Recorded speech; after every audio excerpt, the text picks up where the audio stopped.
ईश्वर अच्छा ही करता है। कहानी एक।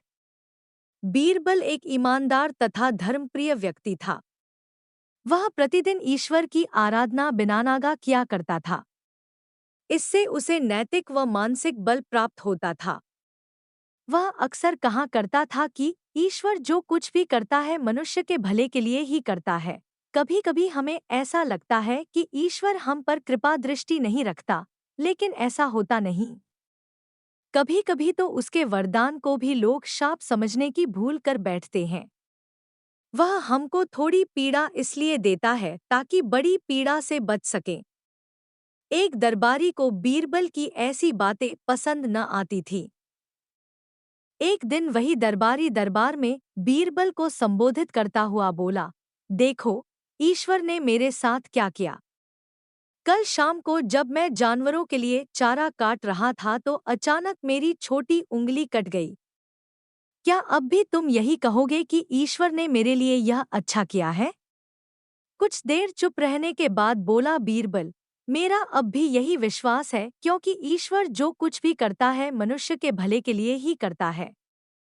सुनकर वह दरबारी नाराज हो गया कि मेरी तो उंगली कट गई और बीरबल को इसमें भी अच्छाई नजर आ रही है। मेरी पीड़ा तो जैसे कुछ भी नहीं। कुछ अन्य दरबारियों ने भी उसके सुर में सुर मिलाया।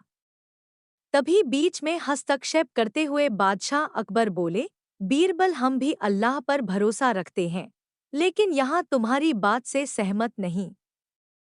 इस दरबारी के मामले में ऐसी कोई बात नहीं दिखाई देती जिसके लिए उसकी तारीफ की जाए। बीरबल मुस्कराता हुआ बोला, ठीक है जहां पनाह, समय ही बताएगा अब। 3 महीने बीत चुके थे। वह दरबारी, जिसकी उंगली कट गई थी, घने जंगल में शिकार खेलने निकला हुआ था। एक हिरन का पीछा करते वह भटककर आदिवासियों के हाथों में जा पड़ा। वे आदिवासी अपने देवता को प्रसन्न करने के लिए मानव बलि में विश्वास रखते थे। अतः वे उस दरबारी को पकड़कर मंदिर में ले गए, बलि चढ़ाने के लिए। लेकिन जब पुजारी ने उसके शरीर का निरीक्षण किया तो हाथ की एक उंगली कम पाई।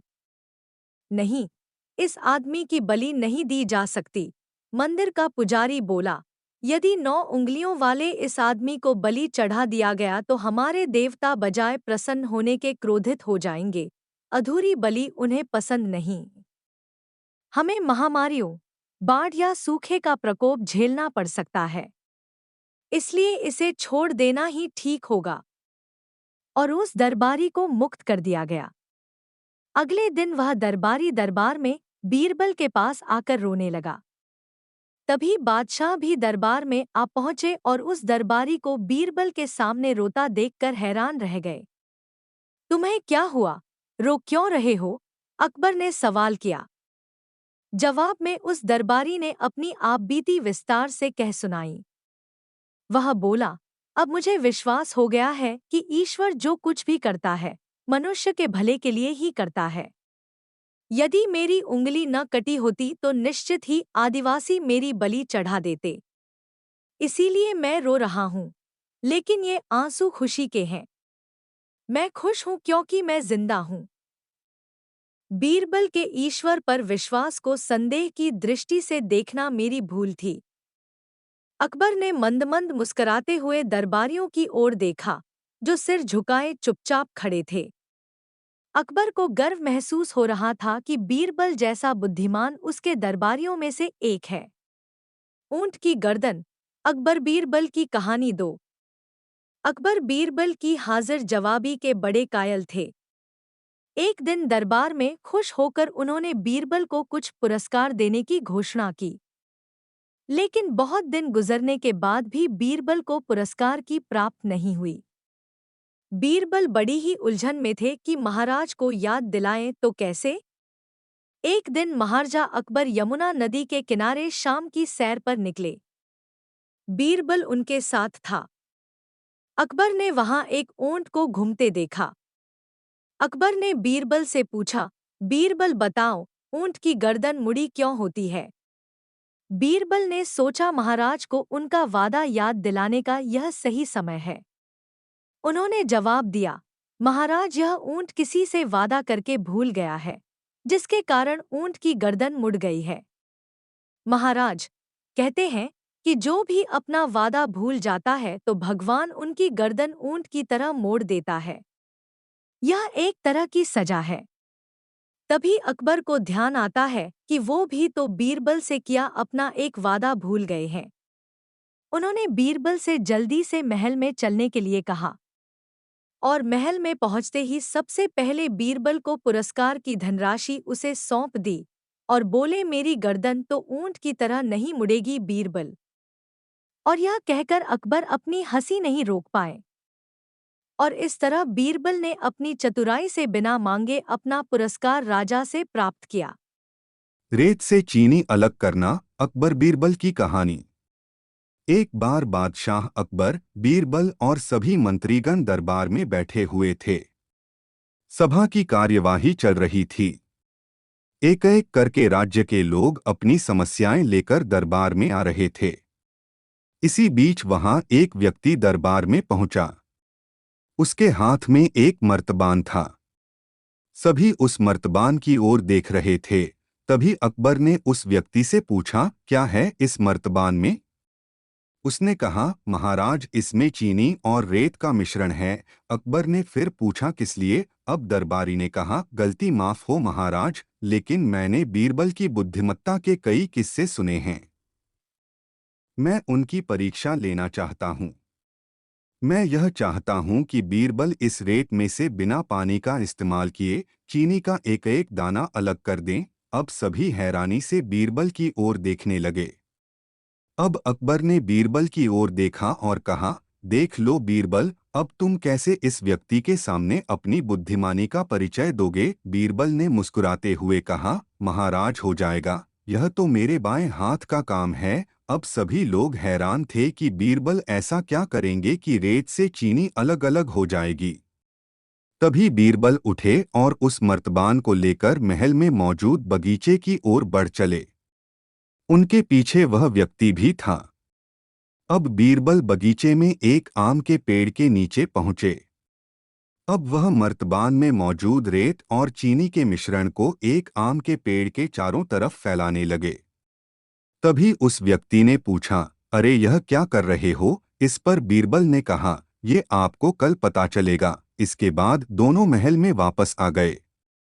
अब सभी को कल सुबह का इंतजार था। अगली सुबह जब दरबार लगा तो अकबर और सारे मंत्री एक साथ बगीचे में पहुंचे। साथ में बीरबल और रेत व चीनी का मिश्रण लाने वाला व्यक्ति भी था। सभी आम के पेड़ के पास पहुंच गए। सभी ने देखा कि अब वहां सिर्फ रेत पड़ी हुई है। दरअसल रेत में मौजूद चीनी को चींटियों ने निकालकर अपने बिल में इकट्ठा कर लिया था और बची खुची चीनी को कुछ चींटियां उठाकर अपने बिल में ले जा रही थीं। इस पर उस व्यक्ति ने पूछा, चीनी कहाँ गई? तो बीरबल ने कहा, रेत से चीनी अलग हो गई है। सभी जोर जोर से हंसने लगे। बीरबल की यह चतुराई देख अकबर ने उस व्यक्ति से कहा, अगर अब तुम्हें चीनी चाहिए तो तुम्हें चींटियों के बिल में घुसना पड़ेगा। इस पर सभी ने फिर से ठहाका लगाया और बीरबल की तारीफ करने लगे। सीख, किसी को नीचा दिखाने का प्रयास आपके लिए हानिकारक हो सकता है। राज्य में कौए कितने हैं? अकबर बीरबल की कहानी। एक दिन अकबर अपने मंत्री बीरबल के साथ अपने महल के बाग में घूम रहे थे। अकबर बागों में उड़ते कौओं को देखकर कुछ सोचने लगे और बीरबल से पूछा, क्यों बीरबल, हमारे राज्य में कितने कौए होंगे? बीरबल ने कुछ देर अंगुलियों पर कुछ हिसाब लगाया और बोले, हुजूर, हमारे राज्य में कुल मिलाकर 95,463 कौए हैं। तुम इतना विश्वास से कैसे कह सकते हो? हुजूर, आप खुद गिन लीजिए, बीरबल बोले। अकबर को कुछ इसी प्रकार के जवाब का अंदेशा था।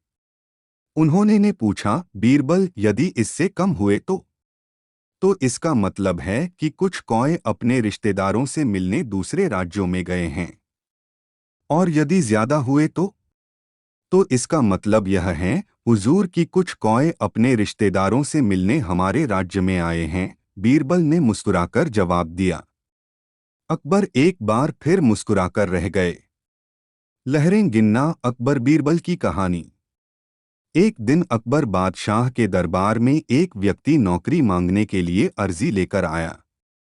उससे कुछ देर बातचीत करने के बाद बादशाह ने उसे चुंगी अधिकारी बना दिया। बीरबल, जो पास ही बैठा था, यह सब देख रहा था। उस आदमी के जाने के बाद वह बोला, यह आदमी जरूरत से ज्यादा चालाक जान पड़ता है। बेईमानी किए बिना नहीं रहेगा।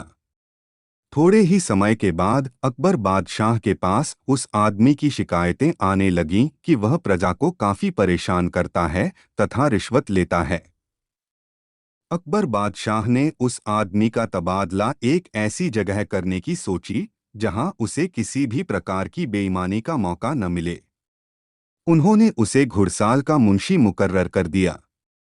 उसका काम था घोड़ों की लीद उठवाना। मुंशी जी ने वहां भी रिश्वत लेना आरंभ कर दिया। मुंशी जी साइसों से कहने लगे कि तुम घोड़ों को दाना कम खिलाते हो, इसलिए मुझे लीद तौलने के लिए भेजा गया है। यदि तुम्हारी लीद तौल में कम बैठी तो अकबर बादशाह से शिकायत कर दूंगा। इस प्रकार मुंशी जी प्रत्येक घोड़े के हिसाब से 1 रुपया लेने लगे। अकबर बादशाह को जब इस बात का पता चला तो उन्होंने मुंशी जी को यमुना की लहरें गिनने का काम दे दिया।